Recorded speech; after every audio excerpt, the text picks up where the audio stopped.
Assalamualaikum warahmatullahi wabarakatuh. Perkenalkan, nama saya Rizky Yuda Pertama dengan NPM G1F021021.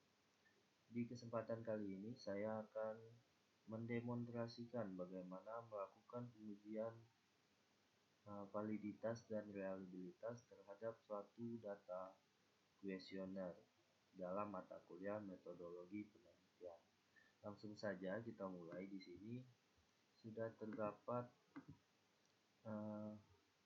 27 pertanyaan yang sudah dijawab oleh 20 responden.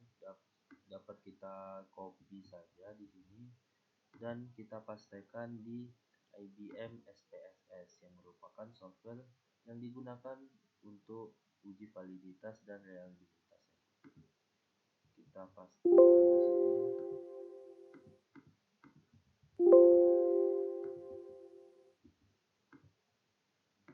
Di sini kita paste. Saya akan mencoba untuk merubah nama file terlebih dahulu di sini agar lebih mudah untuk dipahami.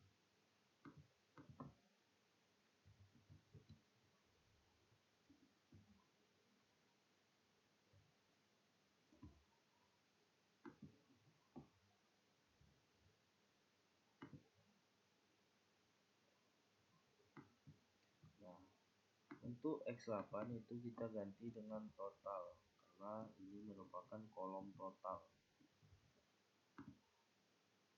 Nah, sekarang kita telah mendapatkan 7 butir pertanyaan dari kuesioner dengan 20 responden. Nah, untuk pengujian validitas terdapat 2 dasar yang akan kita gunakan, yaitu perbandingan dengan R hitung dan R tabel.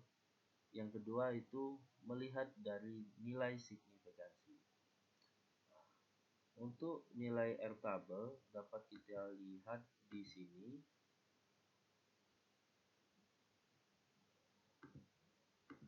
Di sini dapat kita lihat N kita adalah 20 sesuai dengan yang mengisi kuesioner tadi, dan ini adalah signifikansi dari 20 responden tadi. Sekarang kita akan mencoba untuk melakukan uji validitas terlebih dahulu.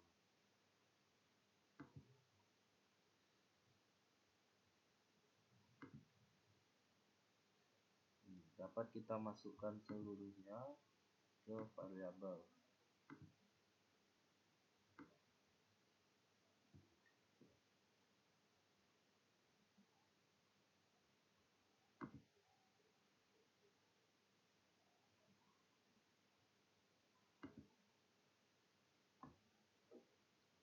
Oke, di sini kita mendapatkan hasil uji validitas.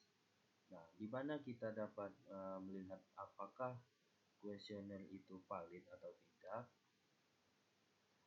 Kita dapat melihat di sini, jika nilai R hitung besar dari R tabel maka valid, dan sebaliknya jika R hitung kecil dari R tabel maka tidak valid.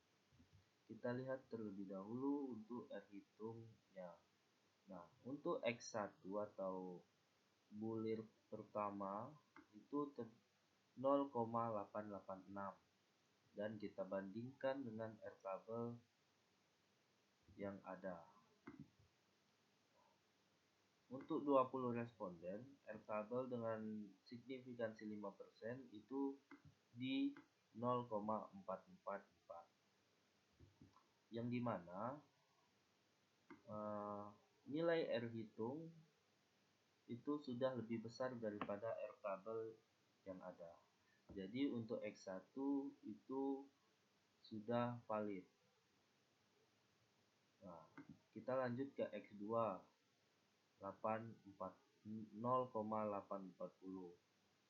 Kita bandingkan lagi dengan di sini 0,444 masih lebih besar. Untuk X3 masih lebih besar. X4 masih lebih besar,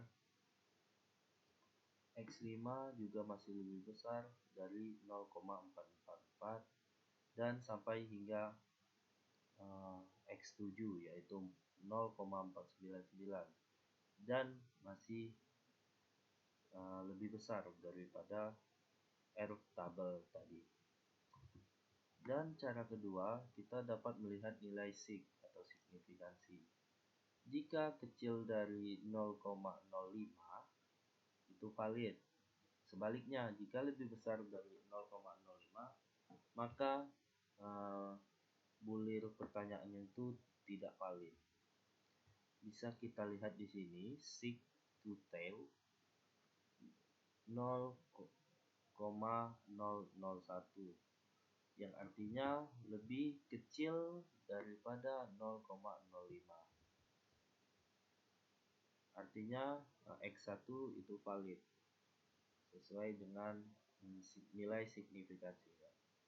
X2 masih sama, X3 masih sama, X4 masih sama, dan X6 0,17 masih lebih kecil dari 0,5 dan 0,25 masih lebih kecil dari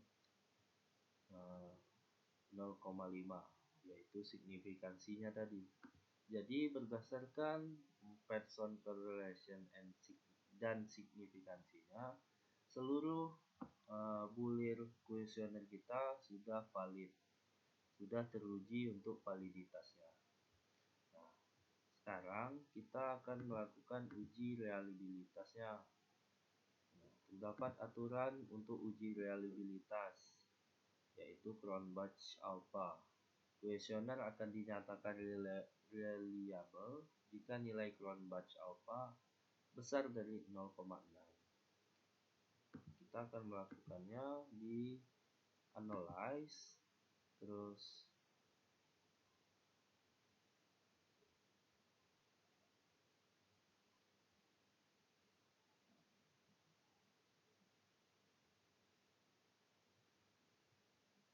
di scale dan reliability analysis.